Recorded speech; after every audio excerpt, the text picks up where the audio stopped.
Trojan Philly, what's up, man? USCJ here. Happy Saturday to everybody, man. Happy Saturday to everybody.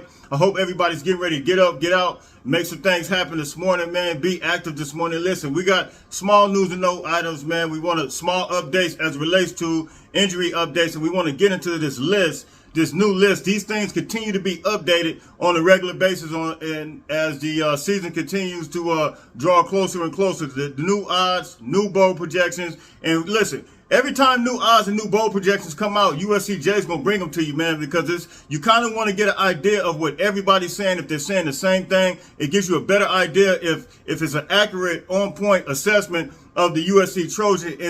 And guess what? It appears to be that way. It appears to be that way. Now, we're going to get into this new bowl projection. I want to know if you guys agree with this. I don't agree with it, but I want to know if you guys agree with it. And I want you guys to take a look at this and tell me what you guys think, man. You guys hit me in the comment section. Like, share, subscribe. USCJ32 on Instagram, USCJ32 on Twitter. I think everything's going to be pretty much accurate except the bowl projections, provided that we stay healthy. And that's another thing we're going to get into, provided that we stay healthy. So look at this list. You guys tell me what you think. This is the bowl projections as well as the new odds. Check it out. So here's the latest bowl projections. They just came out. And this came from CBS sports writer, guy by the name of Jerry Palm. And you see exactly what they have here. They got Oklahoma projected to play Alabama, which I think Alabama's going to destroy them. Then you have Ohio State versus Georgia, which I think I'm giving a nod to Ohio State on that one. And then New Year's Six bowls. They got Michigan against Utah, which both Michigan and Utah, both of these teams lost a few important players. Of course, Michigan, those two D linemen that were one was drafted in the first round and one was drafted in the second round. And of course, you know Utah lost. I think it's two linebackers. I know Devin Lloyd, the big one that went in the first round, credible athlete, man, and Cubby. Incredibly explosive receiver, lost him as well. So I would give the nod maybe to Utah on this one. And then of course, look at here, they got us matched up against Cincinnati. Now I want to know what you guys think. Are you comfortable with this? Would you feel okay with playing in the Cotton Bowl against Cincinnati? Of course, you know the Cotton Bowl is in Texas. We're playing outside.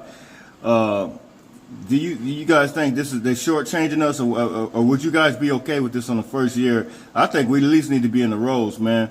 But I do think that we're going to make a run. I would say no less than the rolls. But how do you guys feel about Cincinnati, us playing Cincinnati? I think we'll beat them, but do you think they shortchange us on this one, CBS Sports?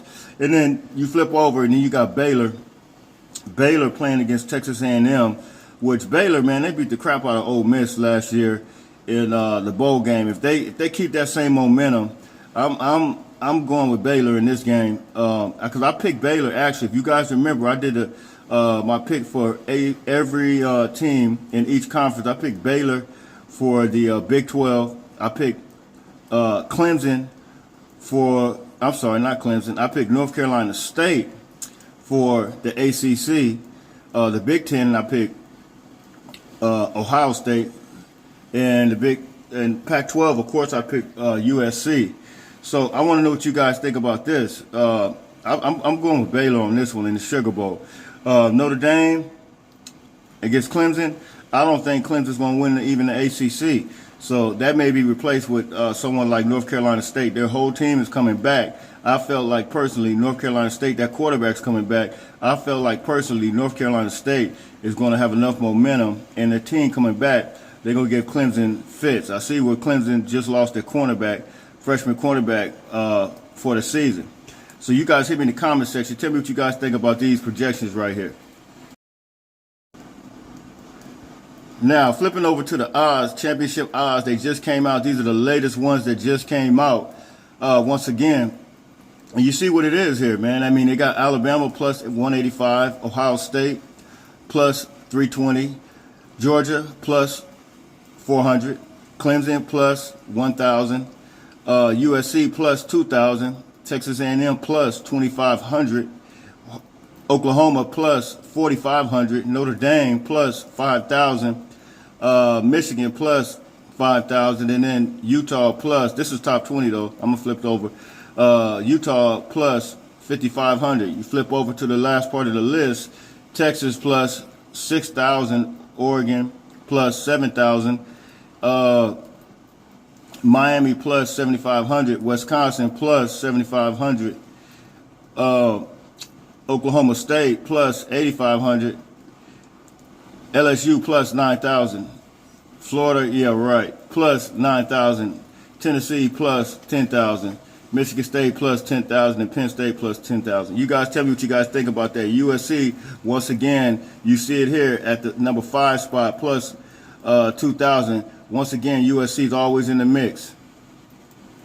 So you see what they have us. They got us playing Cincinnati, man, and I just think that we're going to be. If it's not Rose Bowl, I think we're going to go to the playoff. I believe that. I think that. And coincidentally, I just heard a guy with the On 3 Network, Jay Paquel. He is predicting us to go 10-2. He had us losing against, believe it or not, Stanford, and had us losing against Utah. I don't agree with that. I seen his projection yesterday. He went through the schedule.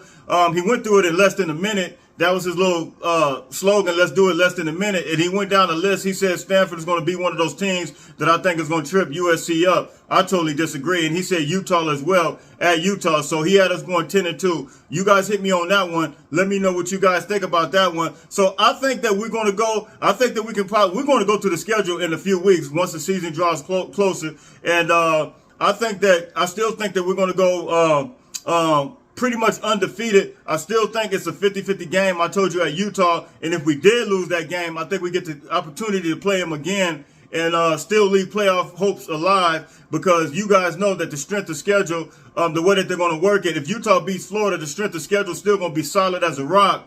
And USC can still go to the playoff. If we lose against them and then end up beating them, we still have an opportunity because we lost against maybe a top 10 team, man. So you guys hit me in the comment section. You tell me what you think. But all this is possible if we stay healthy. And if we look at this list, pretty much we've been healthy, everybody except the tight end. And we're just injury rehab situation that we continue to have. But it's minor stuff. We only got one serious one. And so if you look at these names on here, you got Bryson Shaw that's on there.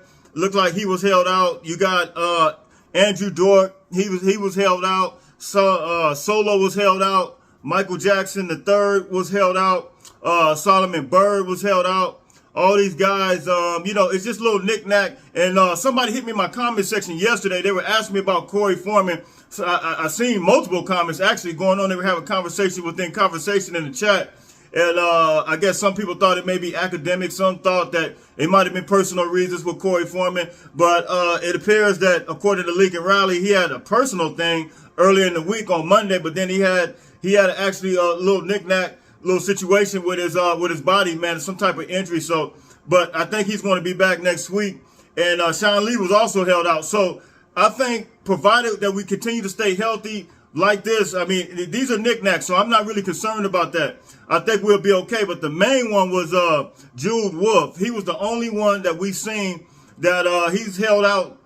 According to Lincoln Riley, he's going to be out indefinitely. Of course, he has the boot on his foot, some type of foot injury. So I think, provided that we stay completely healthy, I believe that CBS Sports and some of these guys have it somewhat accurate. Like I said, I think we're going to be better than playing Cincinnati. I think we're going to be a little better than that. But provided that we stay healthy, I think that these guys are starting to get it right. They're starting to get on the train. But look, I told you guys a long time ago, I threw the keys away. I'm not going back to get them. I closed the door. They had an opportunity to jump on when they knew the information as far as the transfer portal. They had an opportunity to jump on board when they knew that we had major production that came in from these schools. And now they want to come on Johnny come late with it. But we're not feeling that. The keys have been thrown away. The train is already gone. Whoever jumped on board in May and in April, after they found out the results of the transfer portal and all the production that we had coming back, like we talked about back then, I threw the keys away. So listen, you guys hit me in the comment section. Provided we stay healthy, I think that these numbers are pretty much somewhat correct, and USC is going to make a run. So guys, hit me in the comment section. Tell me what you think. Like, share, subscribe. USCJ32 on Instagram. USCJ32 on Twitter. Everybody have a blessed Saturday, man. Like, share, subscribe. USCJ32 on Instagram. USCJ32 on Twitter. Fight on, fight on, fight on.